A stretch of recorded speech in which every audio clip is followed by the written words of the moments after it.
Good morning, everyone. I hope you all well. It's been a busy week. I sort of put forth a really profound and important practice on mantras, doing the mantra of Yahweh, and how to bring Yahweh into our practice, dealing with energy. I presented an entire practice. So I highly suggest that people look at these teachings, particularly the one about with Yahweh, and that's all on the YouTube site. So today I'm going to present what I intended to present on Friday, but it became a whole practice on Yahweh, which that practice should take people really, really far. And I highly suggest that people do it. So there's sort of a second practice, and this is what I initially had wanted to present on Friday. It's a little more traditional meditation practice, which helps instill stillness in the mind. So why don't we call in the names of God and kind of bring that in, and let's be quiet a little bit and practice trying to find that stillness within us that we've been practicing over the last couple months. So people wouldn't mind lighting their shrine and getting comfortable.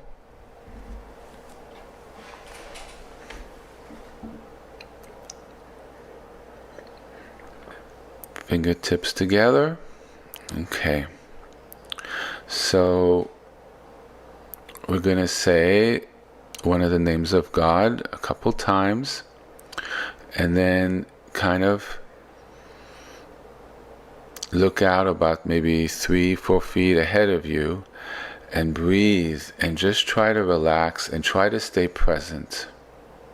Okay? So we're going to try that. So first we bring in the blessings of the divine. Abba, Abba, Abba, Abba, Abba, Abba, Abba, Abba. Abba.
Okay. So how did you all do?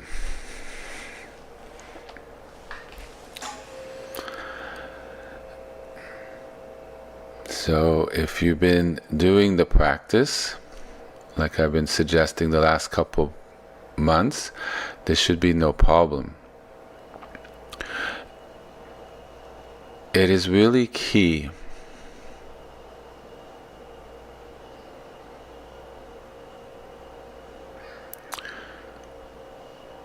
to have a proper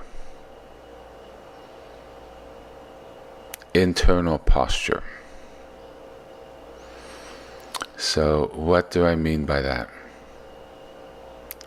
It's a posture where the energy flows properly. By having that internal alignment, it is easier for one to connect with God. So by doing a more traditional structure with regard to meditation, one is able to sort of realign their body. So Friday and yesterday, we worked with sound and vibration and mantra to help find that alignment. There's also an entirely other school that in the Eastern Tibetan teachings that doesn't rely on mantra, but relies on meditation.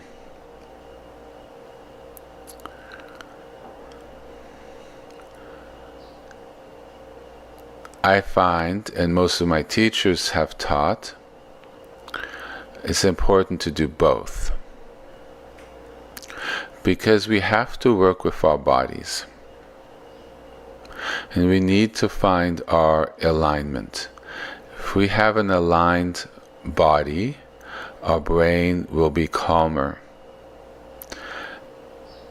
And we'll be more receptive to things around us.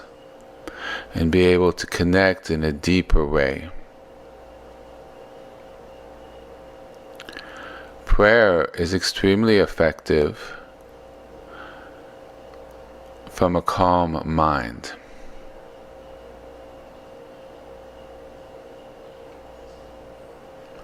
As well as wisdom becoming easier to touch into and to bring into our lives.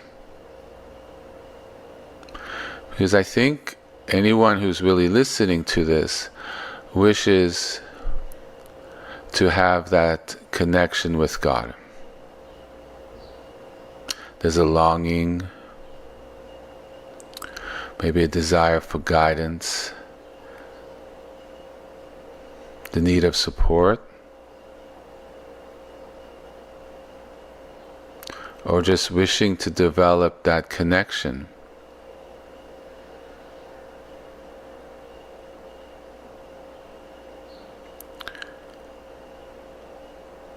By aligning our bodies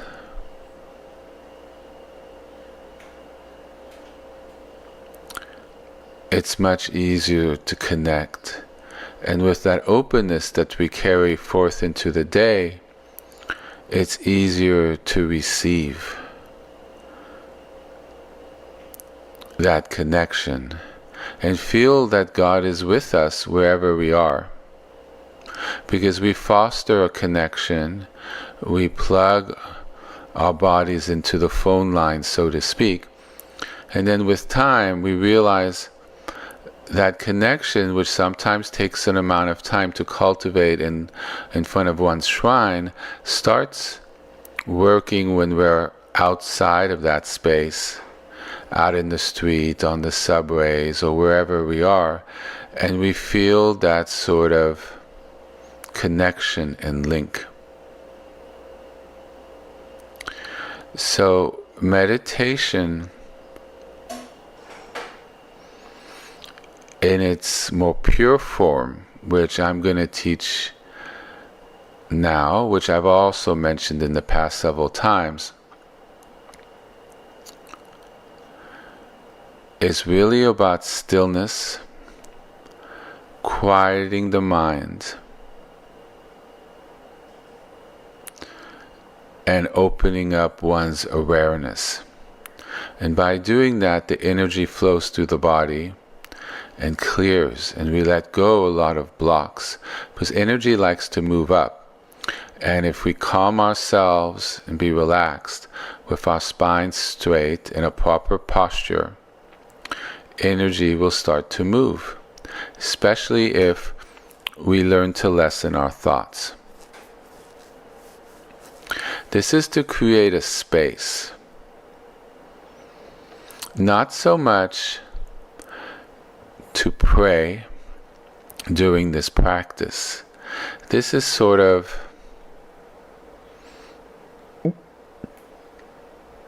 there's an analogy in Tibetan Buddhism. You have to empty the cup before you could fill it up. It's also a Zen saying as well.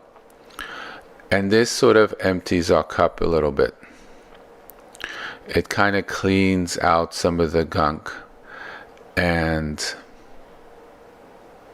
helps us to ground ourselves and to be more present.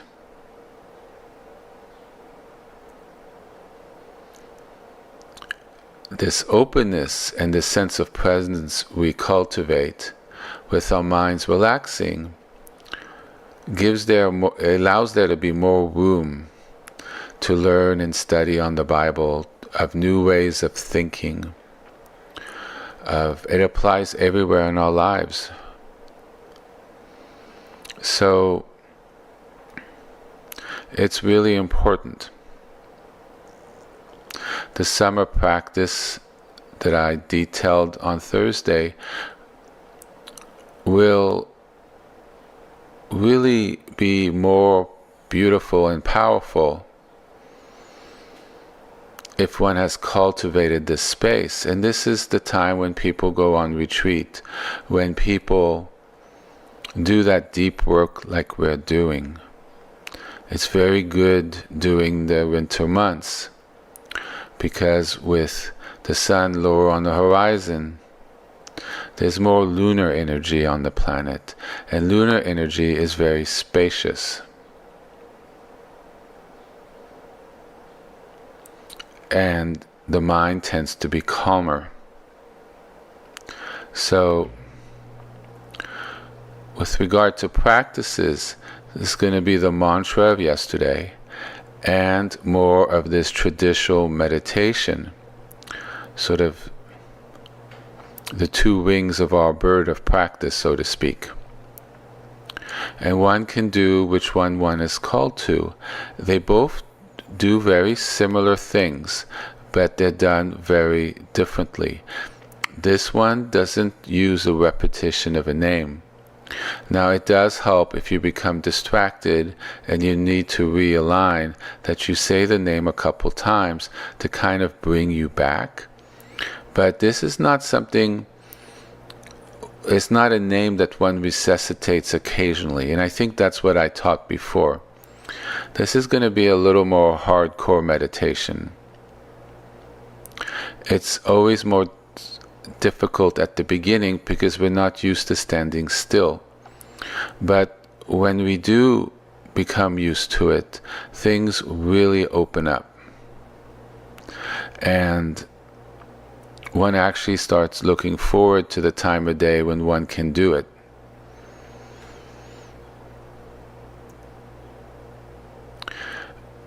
A communication is really a two-way street.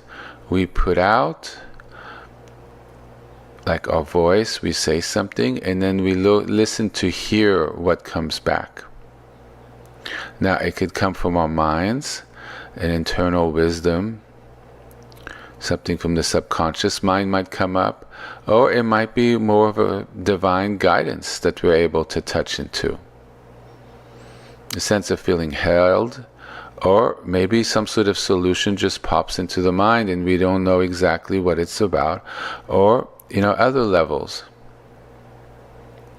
So, it's important to be relaxed and to have the back in a proper posture. We're looking to realign ourselves. We're looking to connect. This is a very important practice which achieves that desire. And then when you bring in a prayer, or try to touch in with the energy of the names, it's just so much easier because we've emptied our cup a little bit.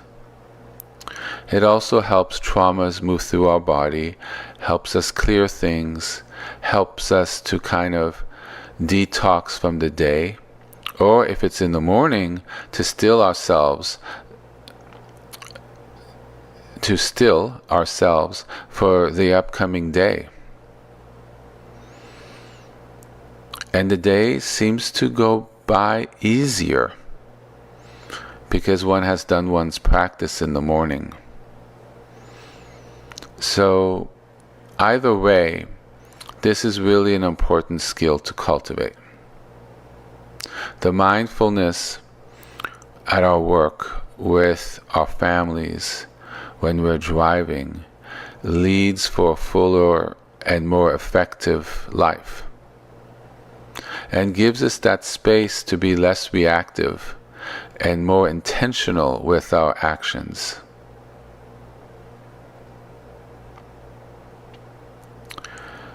So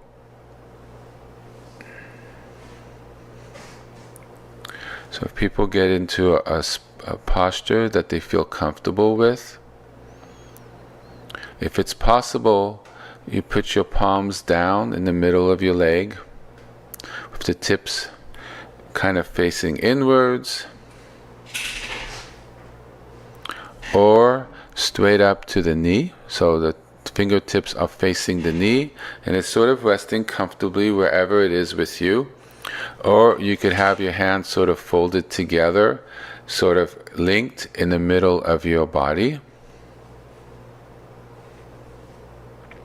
And you could decide which hand's on top, which one feels best for you. These are sort of energetic postures. There's also the semi-lotus posture and other things. There's also the full lotus posture. Unless you practice it, and it takes a while, please don't try it. You might hurt yourself. It requires quite a bit of flexibility. So there's several other postures, benches and things, which the videos will explain on proper alignment. My website has an extensive section on how to be comfortable while praying and meditating, including various postures. It's the prayer, meditation, posture, and positions page on my website. It has videos, and I provide a great deal of guidance from my experience on all sorts of postures, and I know anyone will be able to find one that works for them, and one can sort of grow into more advanced ones, and I give tips on that. So it's all on my website at www.wisdomoftheshalom.com, as well as other resources. And ultimately, we're just there to relax. So we could focus on our breathing. We could also focus on our shrine with a light touch. The eyes aren't moving. It just gives you something to anchor to. We could also look straight ahead or sort of at a 30-degree angle in front of us. Sometimes at the beginning it's easier to begin each practice, if you need to, with your eyes closed. But after a minute or two, hopefully the eyes will open, because it's really done with eyes open. Because throughout our day we have our eyes open. So we're really trying to develop the skills to keep our minds calm as we're walking around. So with the eyes closed, it's a whole different sort of practice. And we just want to kind of stay in that place.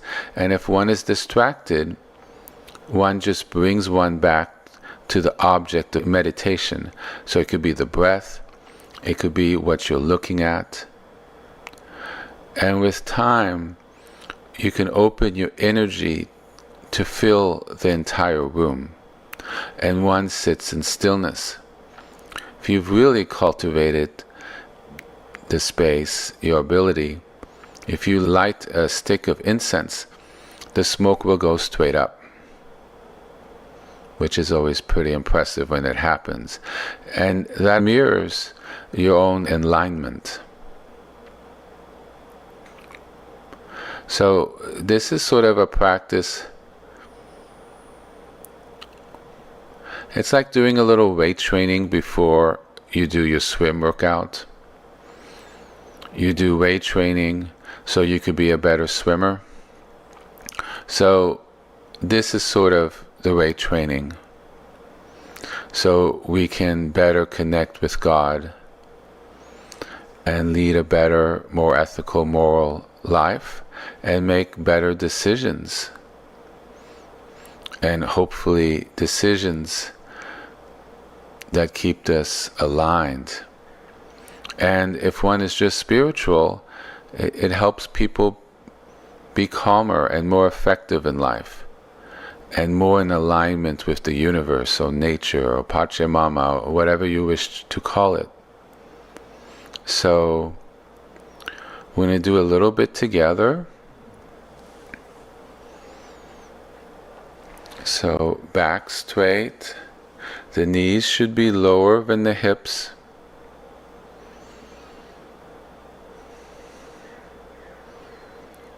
Maybe light a stick of incense.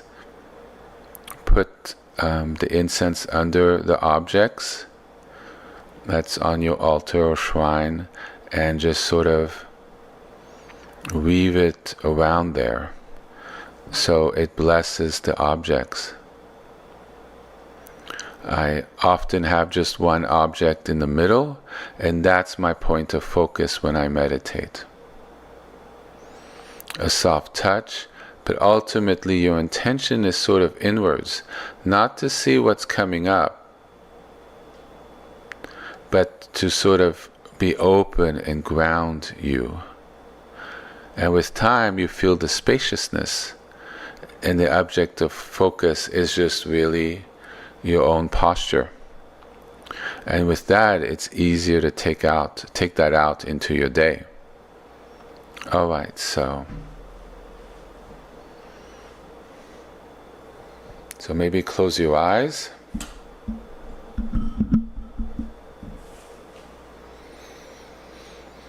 Be calm.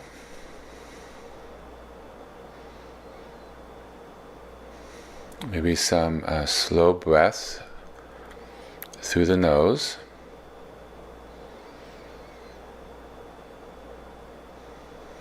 Very full breath.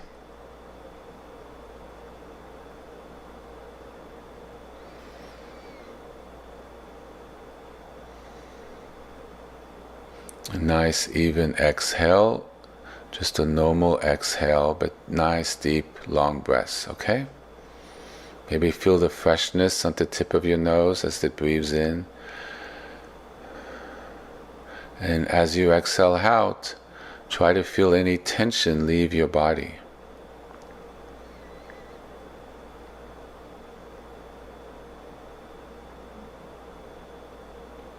So meditation is supposed to be easy in the sense the posture is just relaxation, but aligned. And you're really inviting the body to let go of any tension it's holding. So, with your eyes closed, put the awareness into your body. See if you could feel your body. Maybe you could feel your entire body or just a portion. And then just see if there's any sort of tension. And just try to relax into it and let it go. It's just relax.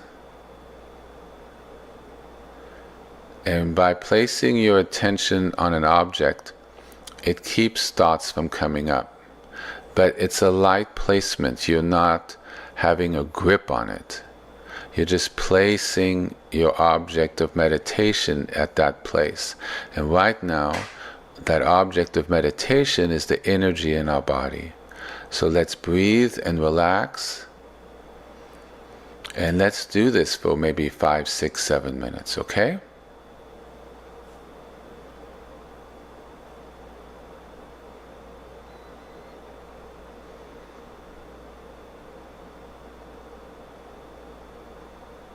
Just keep opening and letting go. Just let it all go.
So, inside of us, we are not empty. There's a presence. There's our consciousness. There's our feelings. And the Spirit of God dwells in us. It gives us life. So all these are energies. So we're learning to still our mind so we can sense and feel these energies, which have probably been obscured for our entire life.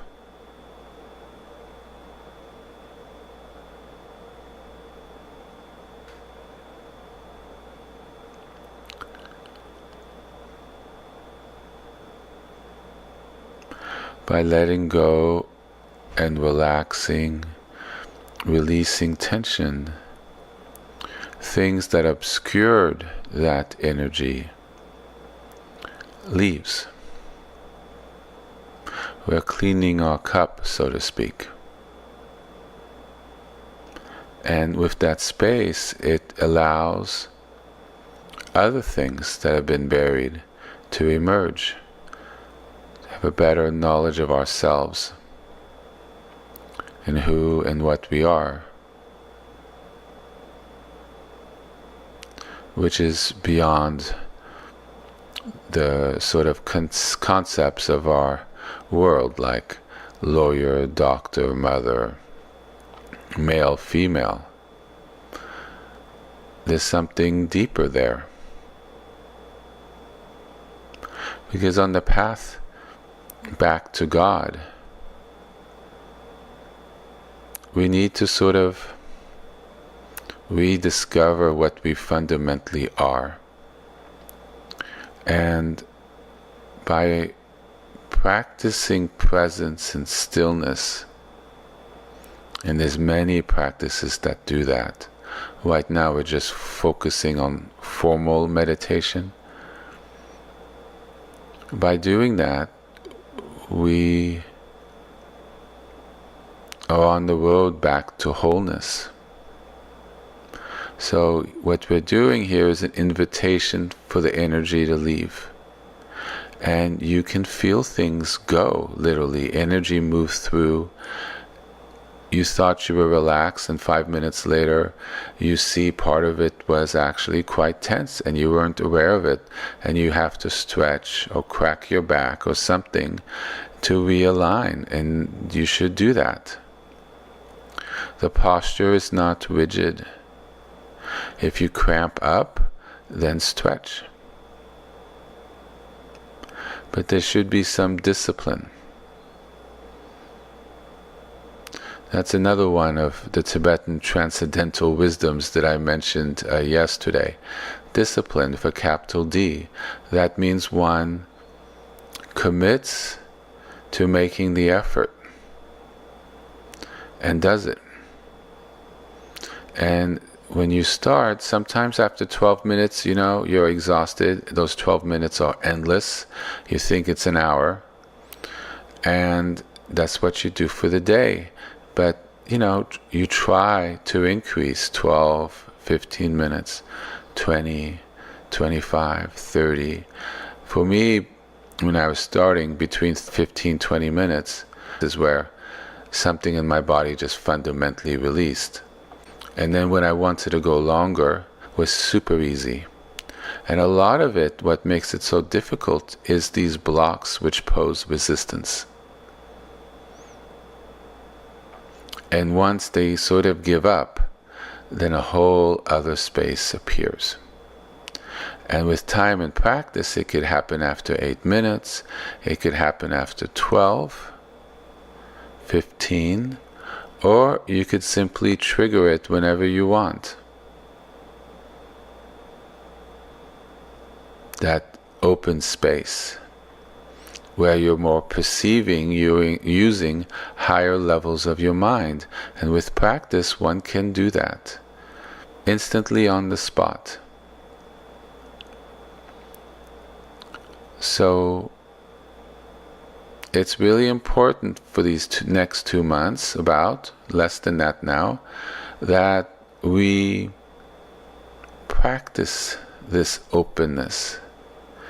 This is really a real, true winter practice, but it can be done year-round.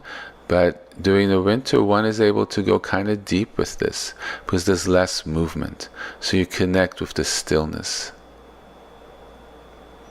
And ultimately, when we do that, we just really connect with our fundamental selves. And we also connect with God.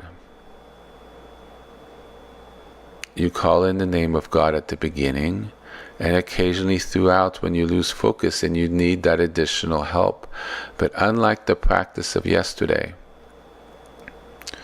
we're not relying on a mantra. We're relying on our ability and strength, of sort of internal strength, to resist the inclination of losing our concentration. That discipline to do that, we are relying on that, and not a particular name of God to give us energy. It's a little more hardcore. So I like putting my awareness in the energy of the room in my body, but that's a little more advanced. So right now, you could look like 3 feet from you on the floor, 3 feet ahead of you, and eyes slightly open where it's relaxed, and you just focus and you relax and you let go. Or you could look at your shrine. So you place your awareness on the object of your meditation. It's a soft placement. So if you're looking at your shrine, you're just kind of generally looking at it with sort of an open gaze. Or if you're feeling your body, you're just sort of lightly feeling it. And we're learning to allow our mind to rest. Because as you look or as you feel, that should be all that your mind is processing. Now, of course, our minds like to think and judge or describe what's going on. It doesn't just like being in neutral, basically just being aware with our awareness in our senses, with no additional processing, but for the very basic levels of our mind, the more automatic levels of our mind. So as we're doing this, all sorts of thoughts are going to come up. We're going to think about what we're doing afterwards. We're going to think of what we did yesterday. Some things from the childhood might come up. And the instruction is to just try not to follow the thoughts and bring your attention, your awareness, back to the object of meditation. So basically, it's a process of looking or feeling and relaxing the mind whenever a thought comes up, not allowing ourselves to be pulled away from what we're focusing on. And it's not an intense focus. It's sort of a light placement. And so the act of meditation is really looking at your focus. The mind does something. We might lose our focus and get pulled away with it for a couple minutes, maybe even 10, 15 minutes. But then once we notice that's happened, we bring our attention back to the focus of our meditation.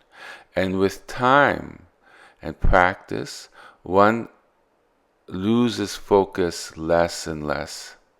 And we're basically training our minds to remain present and not allowing our minds to pull ourselves into storylines. I just kind of want to make that very clear. It's just a question of focus, and if we get pulled away, we bring our attention back. So the object of meditation could be the feeling of your body. It could be what's in front of you. We're kind of focusing on that right now. So why don't we try that just a little bit together? Okay? So, as always, we bring in the blessing of God at the beginning. Okay? So, say the name that you've been using in your practice. All right, let's start now for, how about 7 minutes? Okay?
So if there's any sounds or if something comes up in your mind, you don't resist. The instruction is you're open to it and you're okay being with it. Just open, be spacious.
Okay. Hope that was good for people. So, one of my first teachers, who was an expert,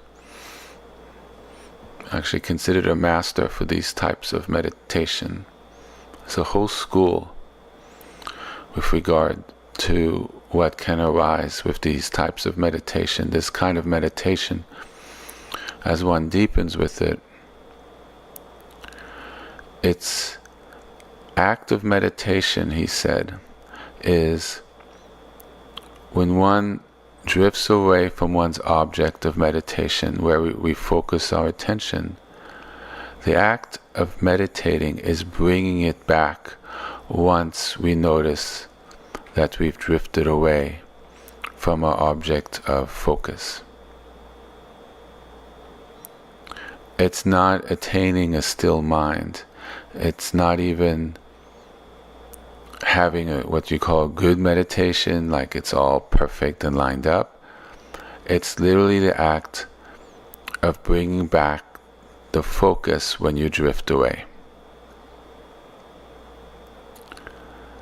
This is a very feminine practice in that we're cultivating space. The mantras are very masculine. So, for me, most spaciousness is the word Abba. It's very spacious. The Ah is very spacious, and the Ba is the manifestation of God or wisdom in that space. So we're creating a very pregnant space, but things can arise, emotions, feelings, misalignment. But also implicit in that space is God, because God is there. It's everywhere. He's in us. He's the potential in that space, what can manifest in that space. So we're trying to cultivate that space within us, where there's room for things to arise. New ways of seeing, new ways of being, new ways of living, tapping into greater wisdom, and having an ever stronger and closer relationship with God.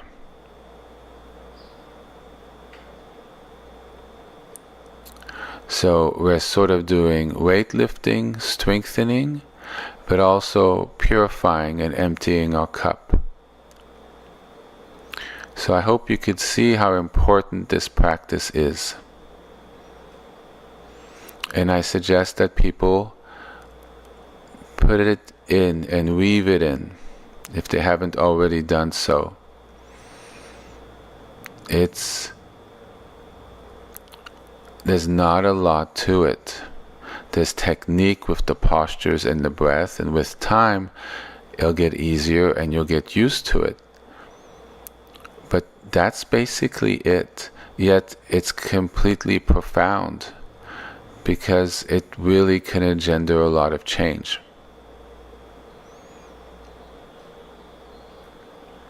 So just like this practice is very streamlined, I want the teaching today to be very streamlined, because that's really the energy we're trying to cultivate. It's a simple practice, and we're just staying there.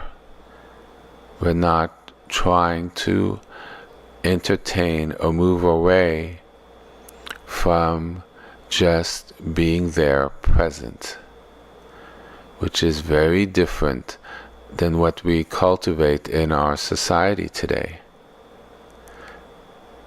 So we're basically turning around and looking at that busyness, that action, that momentum, the inability to just sit in quiet. And we move into a new area that we simply haven't really accessed before. But it's extremely essential. Now, with people with sort of psychological issues, you need to check if opening that space is okay with you. So check with your doctor or therapist, because things can come up just like with the other practices. And we will need to be sure that you do it safe and grounded, not going into mania. Or alternatively, people who are prone to depression or have trauma, going into those places which triggers depression or exacerbates the trauma. So one really needs to be mindful of oneself and those energies.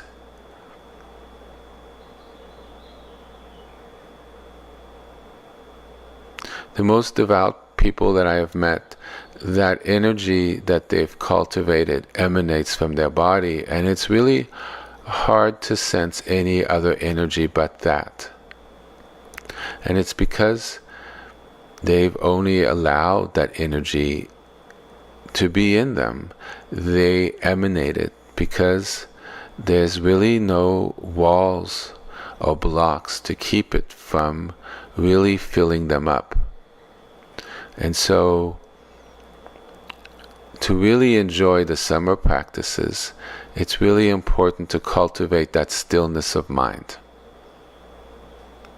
And one goes to a place of prayer, one is really there. And when one listens to beautiful music, it goes more than just being heard by the ear and our minds, but it actually travels to the heart, and one has a much more personal, subtle, and beautiful engagement of what's around us.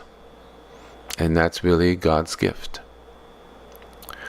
So thank you so much for being here today, and I wish you a wonderful day.